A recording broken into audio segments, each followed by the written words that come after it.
Y'all asked about car mods and whether they increased value, right? That was supposedly the main topic of tonight. And it was inspired by me posting a video about Singers and how they are a $750,000 build on top of a Porsche 964. It inflamed a lot of people on social media, mostly for the financial aspect. They were mad at Singer for like driving up the market on cars or making them unaffordable or unattainable, or just saying it was stupid that those cars cost $1 million.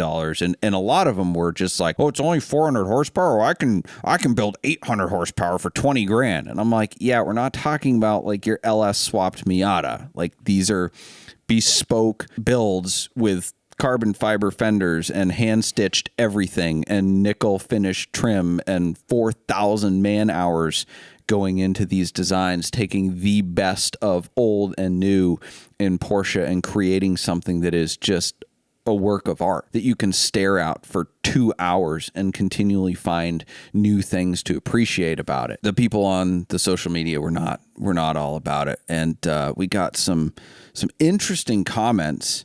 One of them was a very expensive, well-made custom that is killing the spirit of the 911.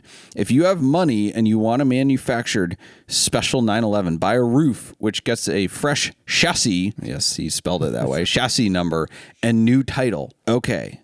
It gets a lot more than a new VIN number and new title, but yeah, it actually gets less than a Singer. He wasn't too far off because they basically take 911s and the older roofs anyway, and they would like massage them, but then they give them a new VIN number. Like a Singer is far more of a manufactured car than I would be curious to see how much of a 964 is actually left. Like there can't be much other than the VIN plate, probably. Doors, I think, the chassis itself, maybe the crankcase. Okay. It's not a lot. It's a far cry from the like base C2s with glass. D90s.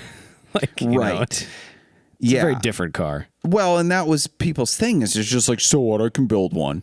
I can build one. Built, not bought, bro. Right. One comment. Moronic of classic 911s for morons who don't understand these cars. I think, yeah, you're the one that doesn't understand them. Many collectors make appropriate improvements like suspension, wheels, engine tweaks, and exhaust, but this crap is a joke. What this guy doesn't realize is the Singer is making appropriate improvements like suspension, wheels, engine tweaks, exhaust. Like they're literally improving on every single aspect of the car. Well, I used to be a part of the crowd that thought that like Singer was ruining 964 prices and RWB was ruining 993 prices, but I think they're just like along with the trend. Listen, unpopular opinion here. I think RWB is ruining 993s.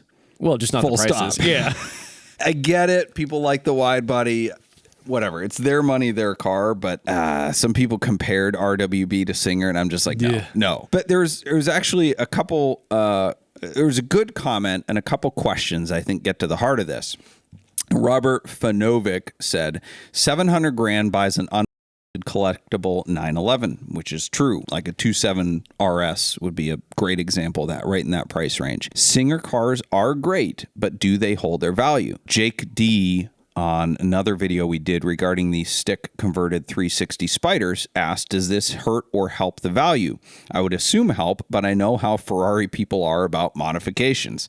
Very true. Both Ferrari and Porsche people are all about originality. So what happens when you put 700 grand into a 964? The market has spoken and you definitely get that money back. Singers typically sell for 900 to 1 million-ish on the secondary market. Some have sold for more, which is more than it costs to build them. And part of that is the fact that they rarely, if ever, come up for sale. The guys that commission these, you know, they love them. They keep them. And if you want to commission one, you're looking at least a 2-year wait, probably longer now because they're doing the turbo and the DLS and they've got a lot going on. So if you want one now, you pay a premium.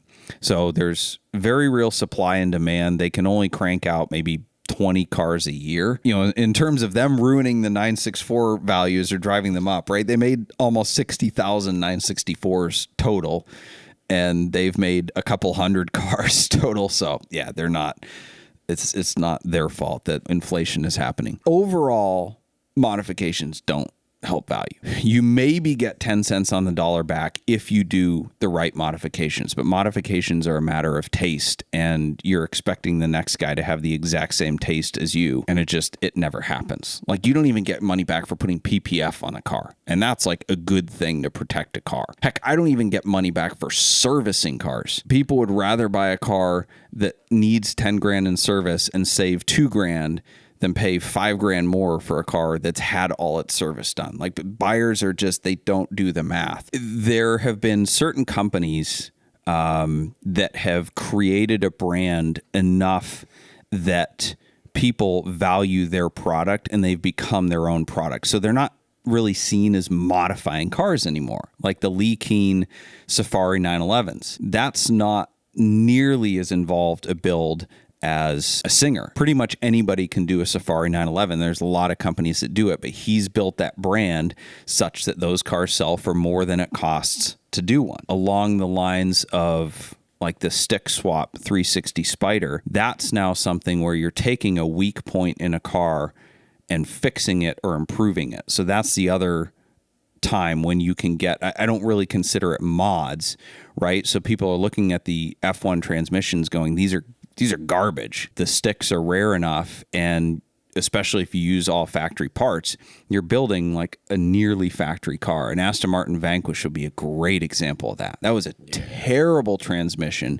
They didn't make any stick shifts, but it was a great car otherwise. A fairly reliable, great sounding V12 that I think was 2 Duratec V6s mated together. I wouldn't be surprised. Correct me if I'm wrong on Aston that. Martin in the early 2000s. Right, yeah. Owned by Ford, lots of Volvo parts. But it was a great car other than that transmission. Well, you could send it back to Aston Martin Works and stick swap it. Now, I think they will fly techs to an authorized service center here and do it. But those conversions people are getting their money back and then some. Mods in general, no. You go to AutoZone and stick some stuff on your car, put a K&N air filter, nobody gives a rip.